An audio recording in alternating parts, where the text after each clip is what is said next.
ആരാണ് ഈ രാജമ്മ@yahoo? ഒരു ചായ. ഞാൻ കരുതിയേ ആ ക്യാരക്ടർ മാത്രമാണ് പൊട്ടിയെന്ന്. ഇപ്പൊ യഥാർത്ഥത്തിൽ ഒരു പൊട്ടിയാണല്ലേ? അല്ല, ശരിക്കും ഞാൻ പൊട്ടിയല്ല. നമ്മള് കുറെ ചിരിച്ചു മറിയും.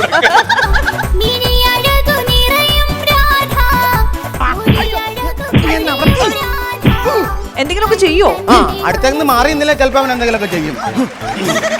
ബാഹുബലിയിലെ നായകനെ തന്നെ ഏറ്റവും കൂടുതൽ ഇഷ്ടപ്പെടാൻ കാരണം അയാൾ ആ മല കയറാൻ വേണ്ടി പെടുന്ന ഒരു പാടുണ്ടല്ലോ. അതെ, കയറുന്നു വീഴുന്നു വീണ്ടും കേറുന്നു തരും ചങ്കം തല്ലി വീഴുന്നു. ഇത് കണ്ടപ്പോ എനിക്ക് എന്നെ തന്നെയാണ് ഓർമ്മ വന്നത്. പ്രേമം എന്നാൽ എന്താണ് പെണ്ണേ, അത് കരളിനുള്ളിലെത്തിയാണ് കണ്ണേ. ലൂണാസ് കോമഡി സൂപ്പർ നൈറ്റ് ഇന്നു രാത്രി 9:30 ഫ്ലവേഴ്സിൽ HD ദൃശ്യമികവോടെ. ഒരുപാട് ഡീസന്റ് ആൾക്കാരുണ്ട്. ഞാൻ സുരാജൊക്കെ ഒരുപാട് ഡീസന്റ് ആണെങ്കിലും